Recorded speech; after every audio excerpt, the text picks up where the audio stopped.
Ils sont 12. 12 stades bâtis aux quatre coins de l'Europe. Imaginés par les architectes les plus audacieux et construits par des milliers d'ouvriers et d'ingénieurs. 12 arènes gigantesques sélectionnées pour accueillir les matchs d'un événement planétaire, le Championnat d'Europe de football 2020. Embarquez pour un tour d'Europe inédit à la découverte des plus beaux stades du continent.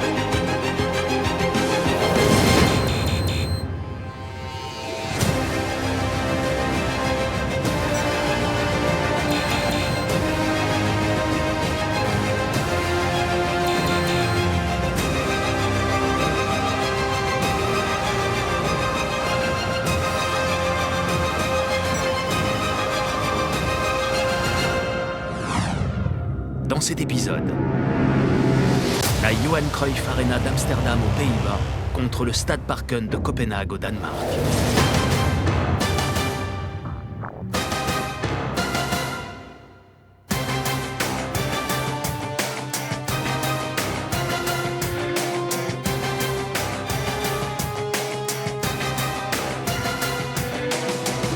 D'un côté, un stade à la croisée des chemins, doté d'une pelouse intelligente et recouvert de panneaux solaires. Une référence mondiale en matière de développement durable. Notre monde change sans cesse. Il faut comprendre les grandes tendances. Il faut s'y adapter, ou mieux, les anticiper. De l'autre, un stade aux tribunes et toits rétractables, entièrement modulable, qui accueille aussi bien des matchs, des concerts que des espaces de bureaux. C'est formidable d'être dans cette arène multifonctionnelle. La variété des événements ici, c'est vraiment spécial, c'est unique. Amsterdam et Copenhague, deux stades du nord de l'Europe.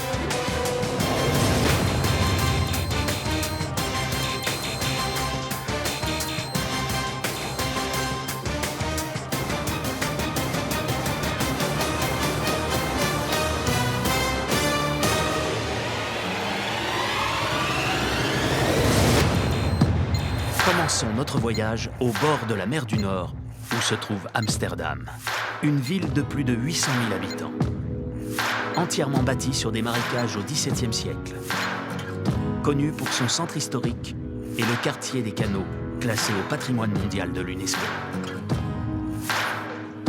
Un quartier très dense. Impossible pour les architectes de construire un stade en plein cœur historique. Les regards se sont alors tournés vers le sud-ouest de la ville, dans un secteur moins habité, à côté du quartier Bijlmermeer. C'est là que trône désormais la Johan Cruyff Arena.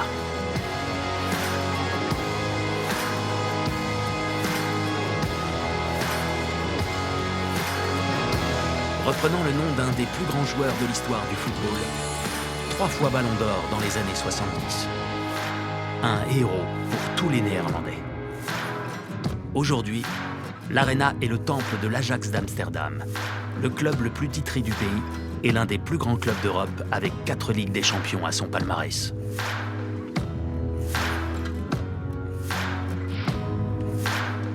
Henk Markerink est le directeur du stade. Architecte de formation, il a participé au début des années 90 à la conception et au choix de son emplacement. Nous avons cherché un lieu optimal en termes d'infrastructure. Cet endroit est incroyablement desservi. On est au sud d'Amsterdam. On peut dire qu'on est vraiment au cœur des Pays-Bas, tout proche de la ville. Son emplacement est parfait. On a les trains, les métros, les bus et même les autoroutes qui passent ici. C'est donc très facile d'accès pour les voitures aussi. Le stade se trouve en effet sur l'autoroute A2. Un axe majeur qui traverse tout le pays pour acheminer en voiture les supporters des grands centres urbains. Maastricht, Eindhoven, Utrecht. En 20 minutes de métro, on peut rejoindre le stade depuis le centre d'Amsterdam. Et tout un réseau de bus permet d'accéder sans problème à l'Arena depuis les banlieues environnantes. Mais pour la mairie d'Amsterdam, Construire un stade à cet endroit était également stratégique pour une toute autre raison. Le quartier était très défavorisé. Il y avait un taux de chômage très élevé. Avec les responsables de la ville, nous nous sommes dit, si nous construisons le stade ici, nous allons redonner de l'élan à l'investissement et ça redynamisera tout le quartier. Aujourd'hui, il n'y a pas que le stade qui s'est installé ici. Il y a tout un ensemble d'installations sportives, de loisirs, de divertissements qui ont grimpé en flèche, comme tout le quartier. On n'a peut-être pas résolu tous les problèmes en construisant ce stade, mais l'embellie économique qui a suivi a permis à toute la zone de prospérer depuis 1996. En 1993, débute alors l'un des plus gros chantiers des Pays-Bas. Architectes, ingénieurs et ouvriers vont travailler durant 3 ans pour faire sortir de terre le plus grand stade du pays. Mais les premières difficultés apparaissent au premier coup de bulldozer. C'était un lac ici avant, donc une zone marécageuse. Le sol était très instable. Pour ériger un stade de plusieurs dizaines de milliers de tonnes, les architectes ont dû s'inspirer de méthodes utilisées par leurs ancêtres pour bâtir les maisons du centre historique d'Amsterdam. Des maisons entièrement construites sur pilotis. L'idée est alors de reproduire le même principe. Pour assurer les fondations, les ingénieurs ont fait creuser des trous dans le sol instable fait de tourbe et d'argile jusqu'à atteindre une couche de sable dense située à 16 mètres de profondeur. Dans chaque trou, les ouvriers ont descendu d'immenses structures d'acier jusqu'à la couche de sable. Puis, du béton a été coulé afin de boucher les trous et de disposer de suffisamment de piliers pour soutenir tout le stade. Au total, la Johan Cruyff Arena repose sur 2000 piliers de 16 mètres de longueur, de 45 cm de diamètre.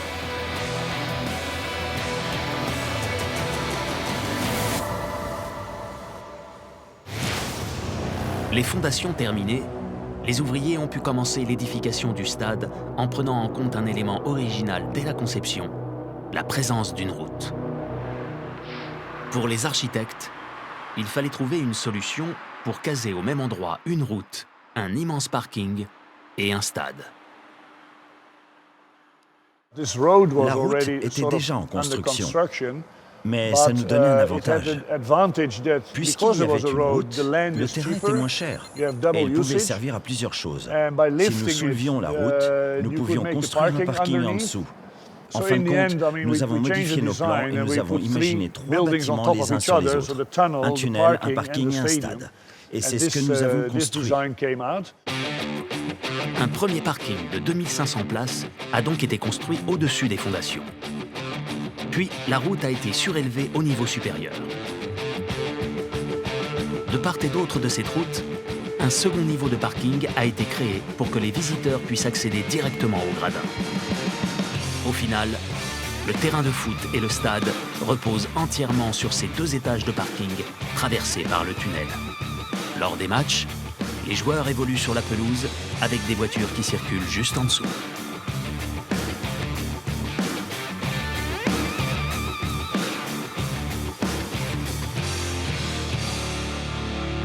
En empilant la route, le parking et le stade, les architectes ont réussi la prouesse d'occuper dans le même secteur le minimum d'espace pour accueillir un maximum de visiteurs. En 1996, la société BAM a également participé à la construction du stade.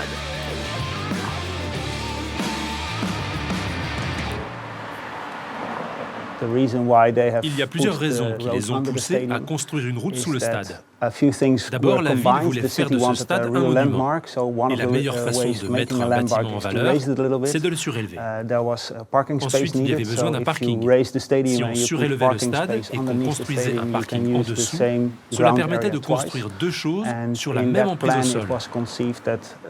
Et ensuite, toujours pour gagner de la place, ils ont conçu une route qui traverse le stade. Ainsi, grâce à cette route, on avait toujours accès à la zone derrière le stade, mais également à tous les parkings. Donc je pense vraiment que c'est cette combinaison gagnante qu'ils ont utilisée pour construire la route et le stade ensemble.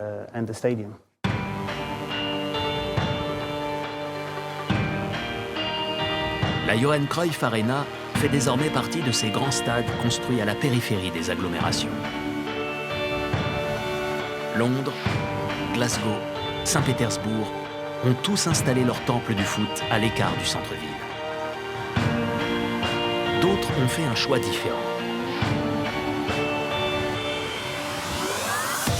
À Copenhague, capitale du Danemark, les supporters peuvent se rendre au match à bicyclette. Le Stade Parken est situé dans le quartier résidentiel de l'Østerbro, à 2 pas du cœur historique de Copenhague. Ce stade rénové dans les années 90 se trouve à l'emplacement de l'ancien parc sportif de Copenhague, vieux de plus d'1 siècle. Un lieu mythique pour tous les Danois. Tom Danielsen a travaillé dans le cabinet d'architectes à l'origine de la rénovation. Pour lui, aucun doute, le stade devait être reconstruit au même endroit que l'ancien.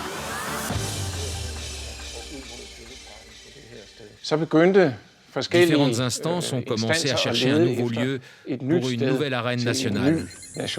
Et plusieurs emplacements dans les environs de Copenhague ont été étudiés. Il s'en est fallu de peu pour qu'on construise un nouveau stade national à Brøndby. Mais heureusement, je dirais, et je crois que tous les habitants de Copenhague et tous les Danois seraient d'accord avec moi, on a finalement réussi à établir qu'il fallait que ce soit ici.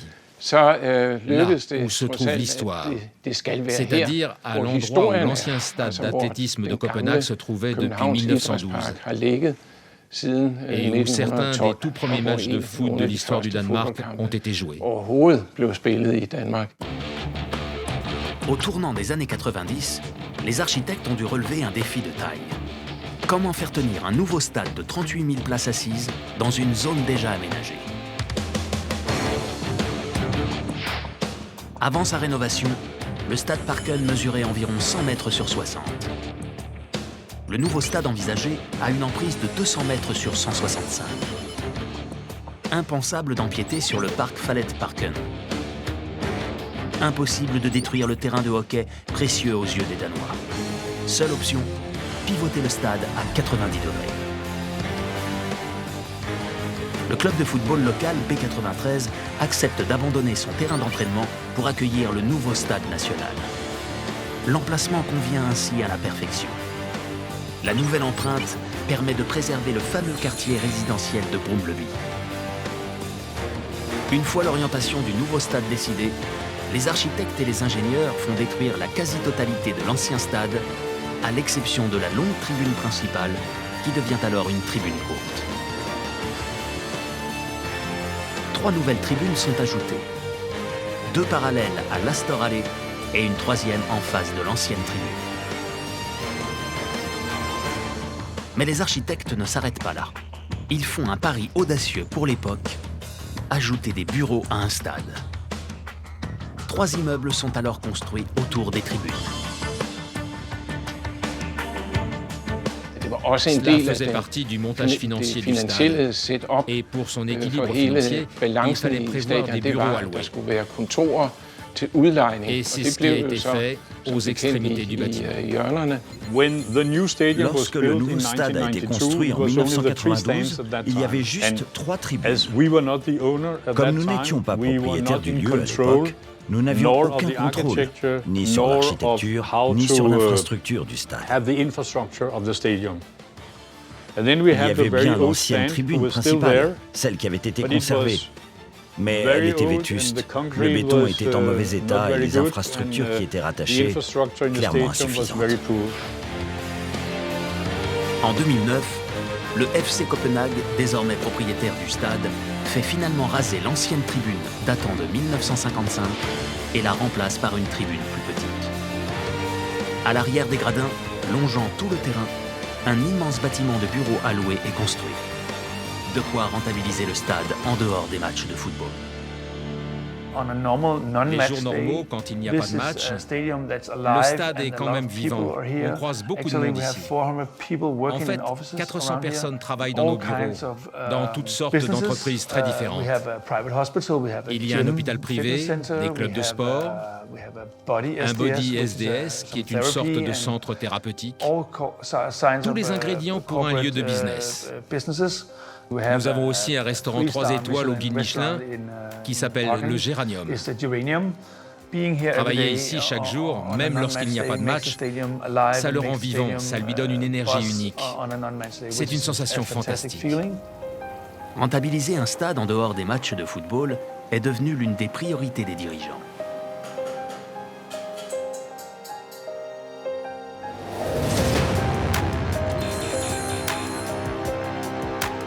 Depuis sa création en 1996, la Johan Cruyff Arena a elle aussi été conçue dans cette optique. Elle accueille tout au long de l'année de nombreux événements.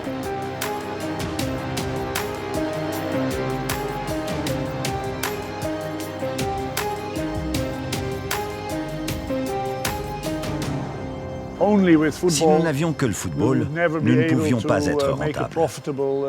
Dès le début, le stade a été conçu pour être multifonctionnel.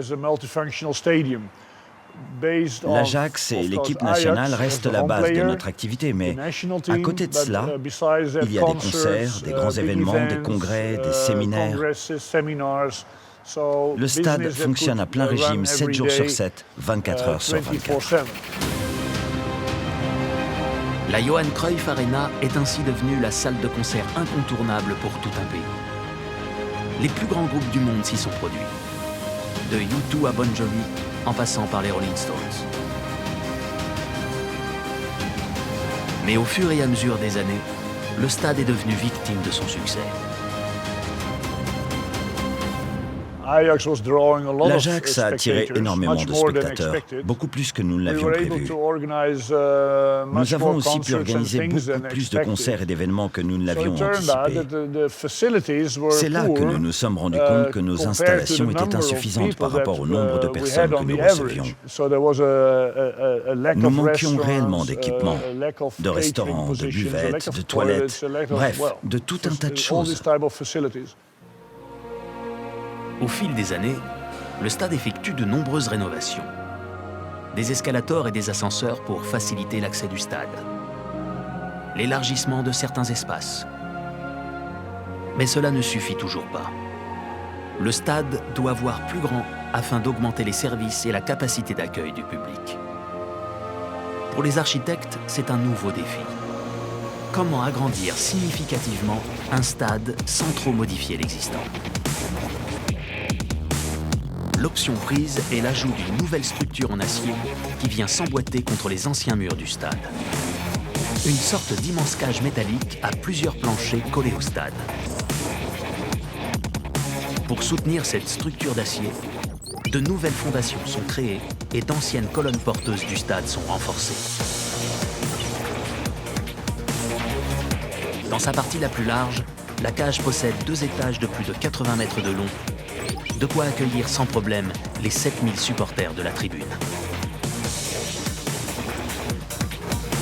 Et pour isoler la cage de l'extérieur, les architectes ont choisi un matériau qui a déjà fait ses preuves.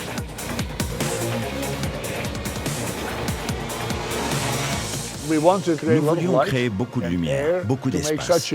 Pour réussir à faire une aussi grande façade, nous avons choisi un matériau léger afin de réduire au maximum la masse de l'ensemble. Nous avons donc opté pour une structure de coussin en ETFE. Cela donne de la transparence par endroits, d'autres parties ne sont que translucides, mais on peut toujours voir au travers. Et l'enceinte n'est qu'en partie isolée. Après 1 an et demi de travaux, la face est du stade est terminée. Mais de futurs travaux d'extension sont prévus sur les autres faces. Dans quelques années, la Johan Cruyff Arena aura une silhouette beaucoup plus arrondie pour accueillir davantage de monde et offrir toujours plus de services.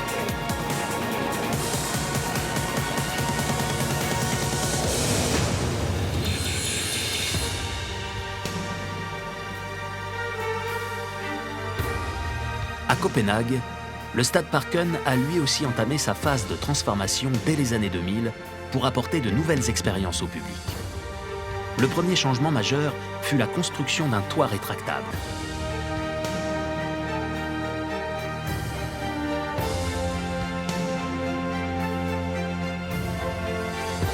Le toit rétractable a été construit en 2001, tout simplement parce que les frères Olsen ont remporté l'Eurovision l'année précédente. Il faut savoir que quand votre pays remporte l'Eurovision, il l'accueille l'année suivante. C'est une opportunité énorme d'accueillir 30 000 personnes pour la finale de l'Eurovision. À l'époque, seuls quelques stades dans le monde sont équipés de toits rétractables.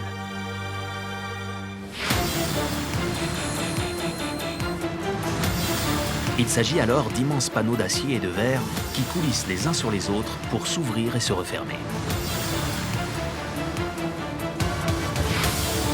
Beaucoup trop cher pour les dirigeants du Stade Parken qui finissent par choisir un toit souple soutenu par une série de charpentes en acier. Lars Ostenfeld-Riemann a supervisé la construction du toit. Il nous emmène à 35 mètres de hauteur.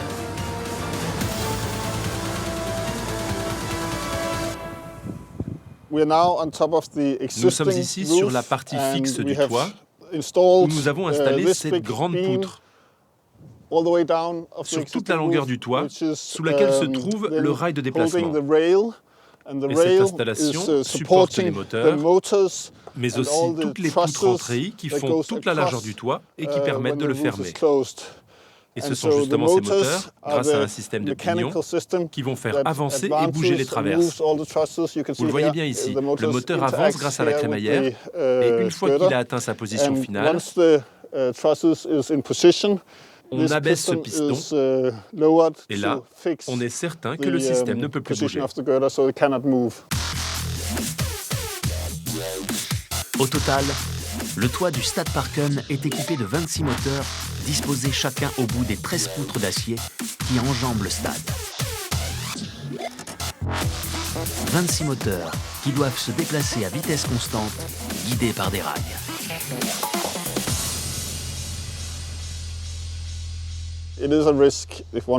Si un moteur tourne plus vite que l'autre, une des poutres en acier peut se retrouver soudainement déviée.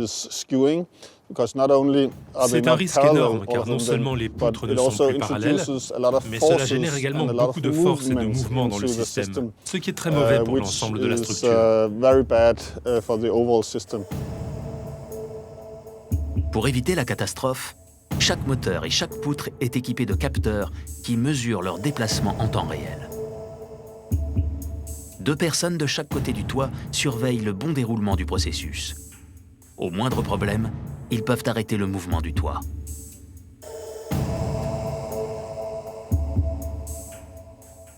Mais avant de procéder à la fermeture du toit, les techniciens doivent réaliser une autre manœuvre.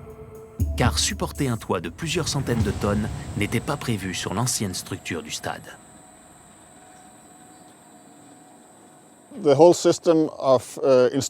Installer un toit au-dessus de la structure existante était vraiment très difficile. Le toit d'origine abritait déjà une partie des sièges des tribunes, mais ces structures ne pouvaient pas supporter un nouveau toit tout entier. Donc nous avons été obligés de renforcer le toit existant à de très nombreux endroits. Les ingénieurs ont donc dû réfléchir à un moyen pour renforcer les 2 énormes poutres latérales en acier.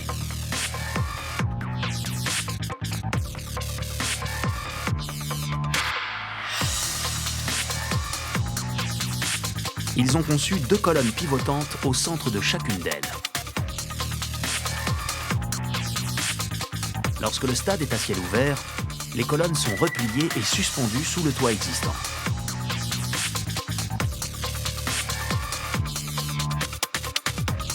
Avant la fermeture du toit, la première chose à faire est de pivoter les colonnes et les fixer solidement au sol.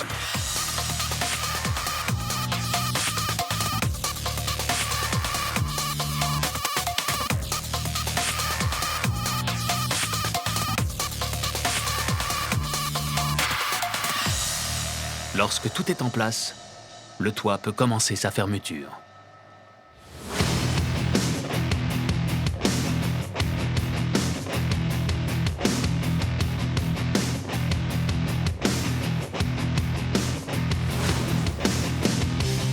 Afin de diminuer au maximum les charges sur les tribunes, les 13 poutres du toit sont connectées entre elles par des membranes de PVC.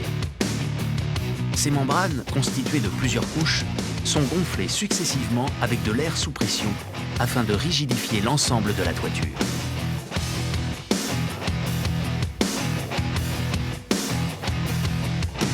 Pour replier le toit, les pompes à air sont mises à l'arrêt. Les membranes se dégonflent, les poutres sont rapprochées les unes contre les autres. Les membranes de PVC pendent comme des rideaux entre chaque poutre. L'ensemble va ensuite se glisser sous le toit rigide de la tribune D.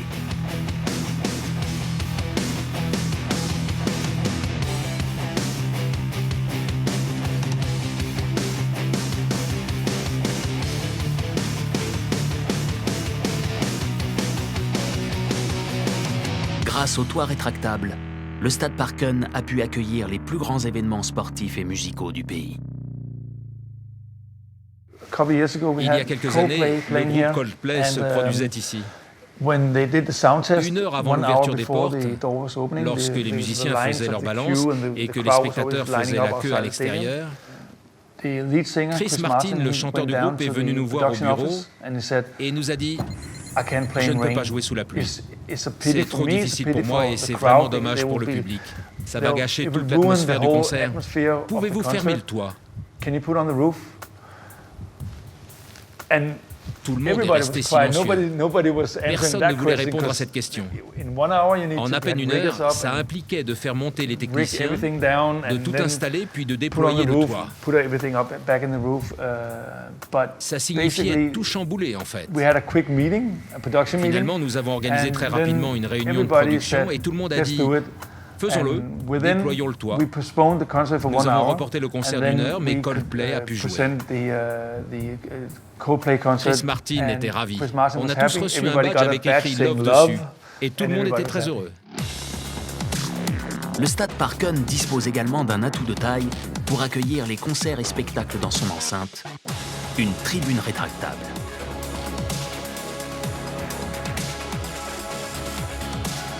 « 80 mètres de long. C'est la plus grande tribune mobile de toute la Scandinavie lors de sa construction. Michael Jensen est le directeur technique du stade. À chaque manipulation, il est là pour superviser le bon déroulement des opérations.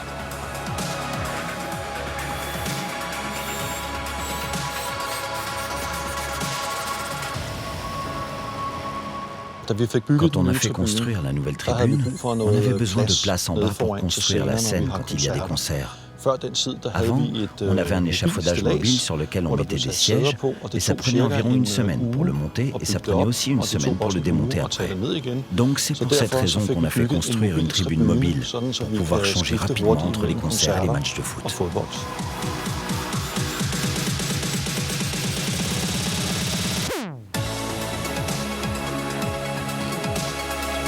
En 40 minutes, Michael et ses collègues peuvent rentrer les 3900 places supportées par les structures en acier de la tribune.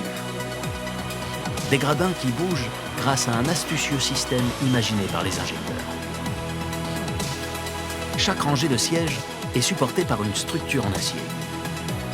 Ces structures sont construites de manière à s'emboîter les unes dans les autres selon un système de coulissement. La tribune entière est divisée en 8 sections. Chaque section est mise en mouvement grâce à un moteur. Une fois activé, chaque moteur enroule une chaîne d'acier qui tire la rangée inférieure de la tribune. Le mouvement de la rangée inférieure entraîne alors à son tour tous les sièges situés au-dessus. Les structures sous les tribunes s'emboîtent ensuite les unes sous les autres, libérant de l'espace devant la tribune. À chaque mouvement de tribune, Michael et ses collègues contrôlent systématiquement ce qui se passe sous les gradins.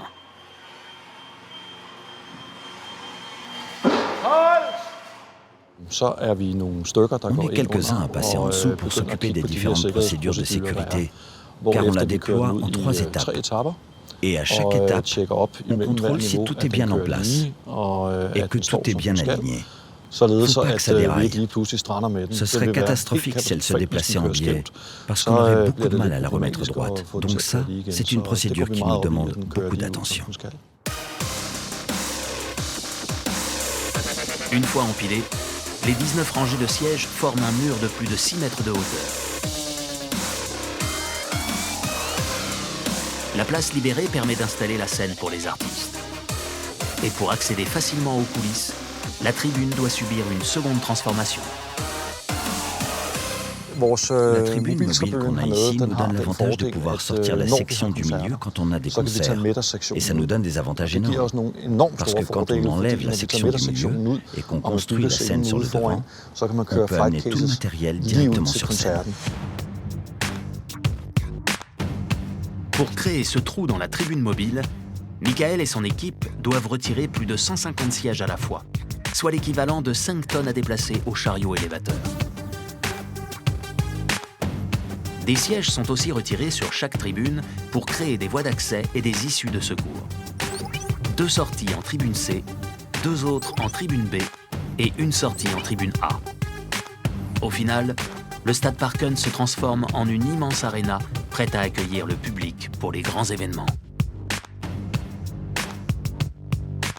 Et pour améliorer l'acoustique lors des concerts, d'immenses tentures en laine sont déployées sous le toit et le long des bâtiments qui entourent la scène.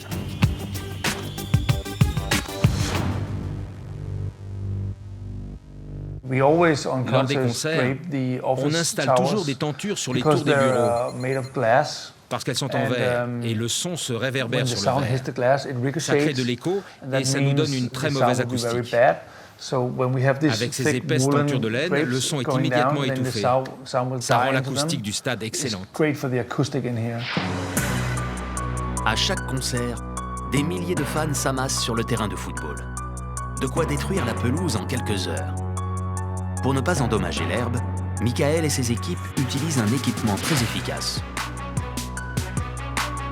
Pour protéger la pelouse, qui est notre terre sacrée ici dans le stade, on installe ces grandes plaques par-dessus le gazon. C'est ce qui va devenir le plancher pour accueillir tout le public qui vient voir le concert et reste debout. Les plaques sont très épaisses. Elles protègent la pelouse du piétinement, mais il y a aussi des trous pour que l'air circule et que le gazon respire.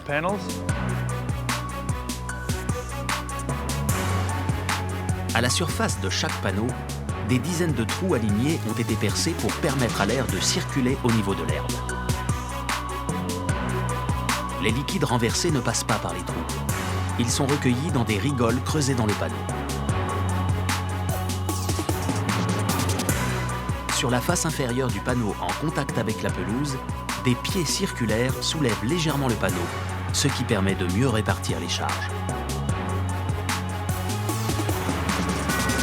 Chaque panneau d'1 mètre carré pèse 12 kg et est facilement manipulable par 2 personnes. 6 heures sont cependant nécessaires pour recouvrir entièrement la pelouse du stade Parken.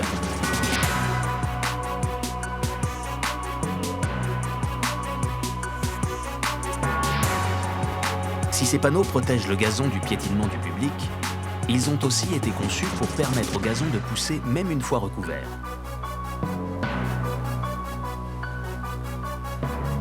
Le panneau de 60 mm d'épaisseur possède sur sa face inférieure des cavités qui laissent circuler l'air et offrent suffisamment d'espace pour la pousse du gazon. Le matériau, du plastique polyéthylène haute densité, est naturellement translucide. Il laisse donc passer la lumière et n'arrête pas le processus de photosynthèse. Le rayonnement solaire qui traverse le panneau débarrasse l'eau contenue dans le sol.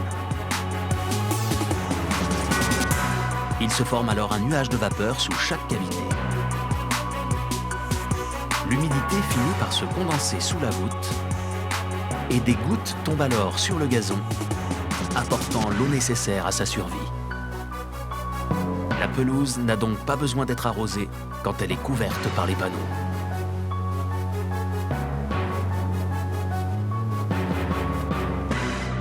On peut accueillir des concerts qui s'organisent très rapidement, avec une installation et une désinstallation très rapide.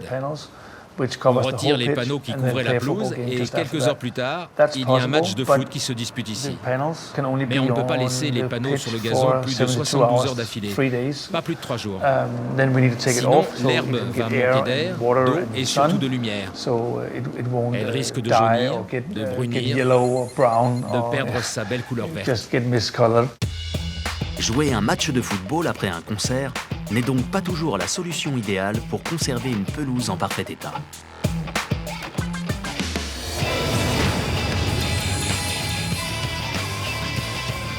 À Amsterdam, les dirigeants de la Johan Cruyff Arena ont fait un tout autre choix.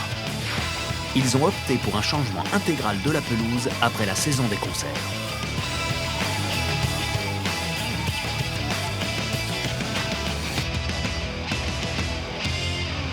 En temps normal, nous avons une saison des festivals et des concerts. Ça commence à la fin des matchs de championnat, donc vers mi-mai, et ça se termine début août. Ça représente 2 mois et demi, presque 3 mois pour les concerts. C'est une période beaucoup trop longue pour une pelouse couverte. Donc, au début de la saison des concerts, nous installons un sol en aluminium par-dessus le gazon. Ainsi, les camions, les grues, les chariots peuvent circuler librement pour installer les concerts. En fait, on laisse la pelouse mourir. Mais à la fin de la saison des concerts, on retire le plancher et on en installe une toute neuve.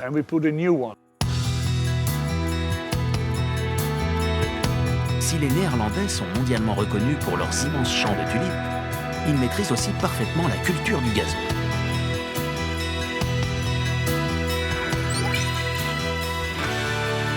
Nous sommes à Eidhuizen, à 140 km de la Johan Cruyff Arena. C'est ici que se prépare la future pelouse du stade. Un gazon d'un genre un peu particulier, une pelouse hybride.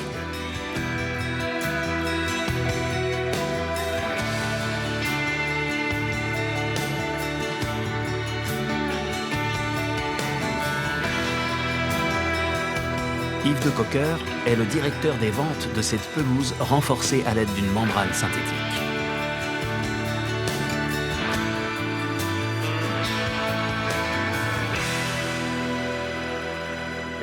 Dans ce tissu synthétique, cette membrane, nous allons injecter des fibres artificielles. Puis nous recouvrons le tout avec un sable sur mesure, d'une granulométrie très spécifique. Il ne doit être ni trop épais, ni trop grossier, ni trop fin non plus. Il doit être juste parfait. Et par-dessus ces 30 mm de sable, nous semons l'herbe. La pelouse hybride se compose d'une couche de tissu en plastique en polypropylène, sur laquelle des fibres artificielles de polyéthylène de 6 cm de long sont injectées afin de renforcer la structure. Ces fibres sont fixées par un spray de polyuréthane qui imperméabilise le tapis et le rend insensible au changement climatique. Une couche de sable de 4 cm est déposée au-dessus des fibres synthétiques. À partir de ce sable spécifique et aux graines semées, l'herbe développe des racines solides qui vont pousser dans le sable et s'enchevêtrer dans le tapis.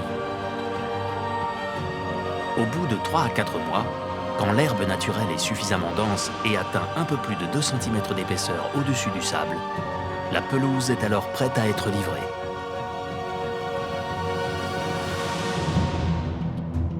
Mais comment prélever, transporter et installer une pelouse entière en quelques heures? La solution a été imaginée en 1997, un an après l'ouverture du stade. Nous avons fait appel à toute notre créativité et nous avons inventé notre propre technique de repousse du gazon. Ce sont des rouleaux de gazon épais de 5 cm, larges d'1 mètre et longs de 8 mètres, de gros rouleaux.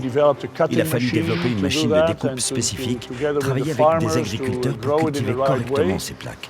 C'était notre première innovation, un gazon en rouleau pour remplacer le terrain en un temps record. Aujourd'hui, cette technique a fait ses preuves et est utilisée dans de nombreux stades de par le monde.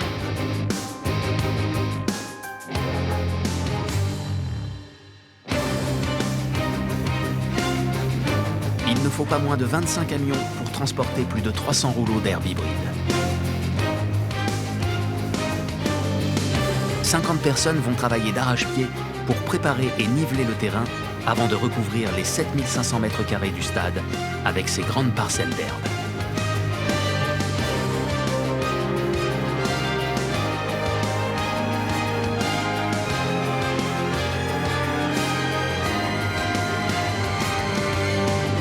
Un véritable patchwork géant où les panneaux de gazon sont juste posés les uns à côté des autres, sans colle ni couture.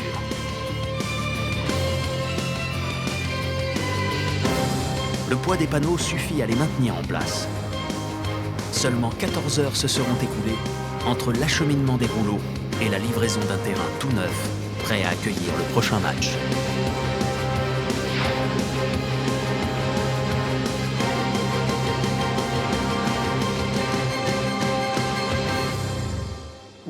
Le gazon hybride suscite beaucoup d'interrogations. Un gazon hybride, est-ce que ça veut dire qu'on joue sur une pelouse artificielle? Non. Et je veux être très clair sur ce point. Jouer sur un gazon hybride, c'est jouer sur du gazon naturel. L'astuce, c'est que le tissu et les fibres synthétiques sont en réalité toujours sous le niveau de tonte de l'herbe naturelle. Ainsi, même lorsque vous jouez dessus ou que vous le touchez, vous serez en contact avec du gazon naturel. La partie synthétique de celui-ci se trouve toujours sous la surface de tonte. Vous jouez donc sur de la vraie pelouse. Vous aurez des conditions de jeu naturelles. C'est du gazon naturel renforcé par des fibres synthétiques que vous ne voyez pas et que vous ne sentez pas.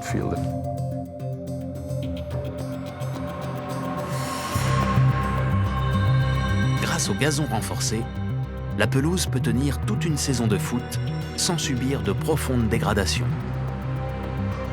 Mais l'herbe naturelle, elle, a besoin de soins réguliers.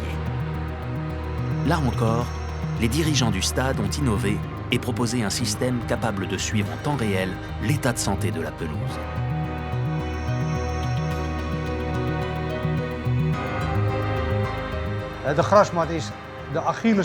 Le gazon est l'élément le plus sensible de notre stade, car nous voulons offrir aux joueurs de l'Ajax le top en matière de pelouse. Pour cela, nous nous sommes équipés d'un système qui permet de contrôler la qualité du terrain. Il est notamment composé de 15 capteurs placés sous le gazon, répartis sur toute la surface de la pelouse et qui mesurent en permanence la température, l'humidité et la quantité de lumière reçue par le gazon.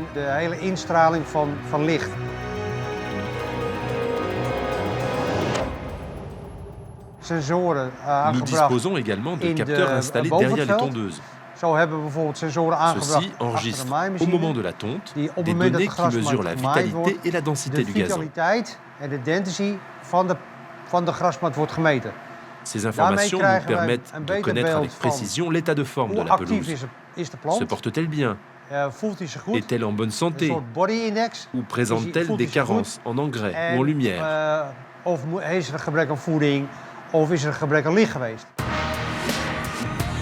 Avec une pelouse 3.0, les équipes en charge de la maintenance disposent d'une multitude de données qui les aident à prendre les bonnes décisions.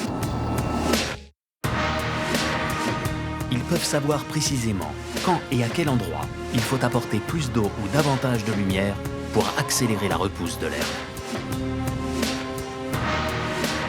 Les données collectées permettent aussi d'anticiper le futur. Voor het strategisch niveau kunnen wij ook zeggen van, ja, als de mat. Après un événement ou un match, on peut prévoir combien de temps le gazon va devoir rester au repos et si des opérations d'entretien sont nécessaires. Dan kunnen wij ook voorspellen. Dan kunnen wij ook zeggen, ja, in die maand, on peut ainsi anticiper l'évolution de la qualité de la pelouse au fil du temps. Ça nous permet de mieux organiser nos interventions. Et ça permet aussi aux joueurs de l'Ajax de savoir comment les matchs ont détérioré la pelouse et dans quelles conditions ils vont évoluer lors des prochains matchs.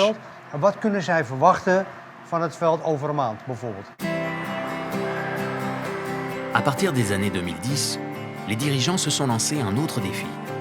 Faire de la Johan Cruyff Arena une vitrine du développement durable. les ingénieurs ont dû revoir leur copie afin d'améliorer la consommation d'énergie. Le but, utiliser moins d'énergie fossile au profit de sources plus modernes et durables.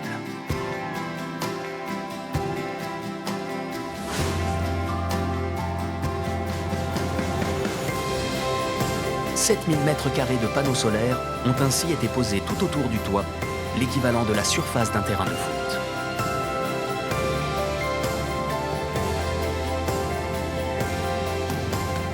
Nous produisons 10% de notre énergie grâce à nos panneaux solaires. Les autres 90% proviennent d'éoliennes situées à environ 30 km d'ici.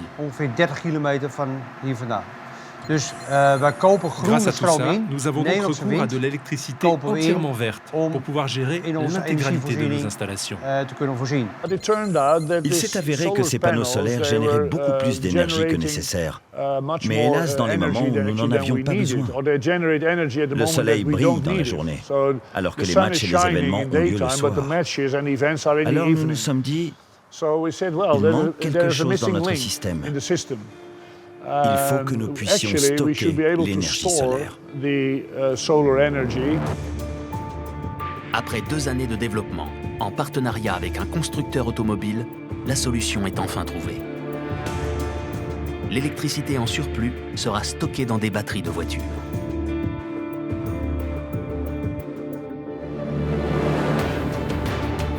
La salle de stockage de l'Arena est aujourd'hui équipée de 148 batteries neuves ou issues de véhicules usagés. Ces batteries sont connectées au réseau d'électricité grâce à 4 convertisseurs à double sens. Lorsqu'elles sont alimentées et chargées à 100%, les batteries peuvent stocker jusqu'à 3 MW d'électricité. De quoi fournir suffisamment d'énergie lors des matchs ou en cas de coupure de courant. En dehors des compétitions et des concerts, l'énergie stockée dans les batteries sert aussi à alimenter le réseau public lors de pics de consommation. L'électricité est alors redistribuée grâce aux convertisseurs qui transforment le courant continu qui sort des batteries en courant alternatif utilisé sur le réseau public d'électricité. La salle de stockage est contrôlée 24 heures sur 24. En cas de surchauffe, l'équipe est prête à intervenir. Il faut aussi s'assurer que l'électricité fournie par le stade respecte bien les normes de distribution du réseau public.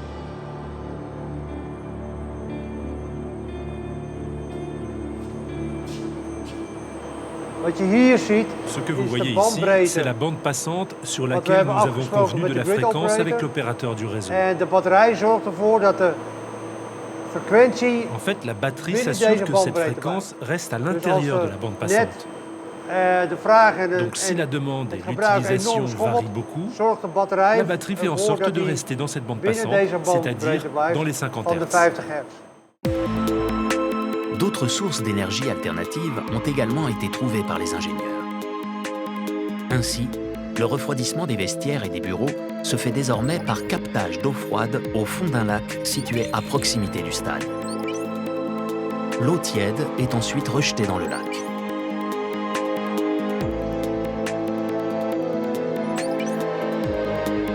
Les escalators du stade, couplés à une dynamo, produisent de l'électricité qui est à son tour envoyée sur le réseau.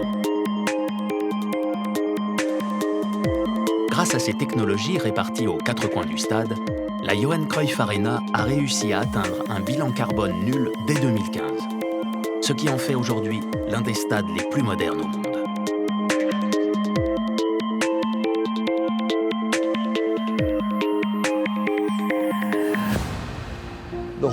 Des gens du monde entier sont venus admirer ce qu'on appelle désormais la 5e génération de stades de football. Nous sommes des précurseurs de cette technologie. Et quand les gens ont demandé à l'UEFA ou à la FIFA où trouver l'inspiration, ils ont répondu « Allez à Amsterdam, c'est le stade du futur ». De son côté, le stade Parken prouve au monde entier qu'une telle enceinte peut se diversifier.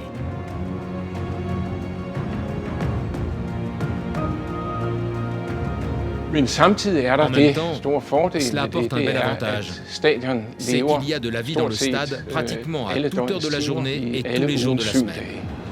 Il ne reste pas inutilisé comme beaucoup de stades qui ont juste un pic d'activité une fois par semaine quand il y a un match de foot, ou seulement quelques fois par semaine.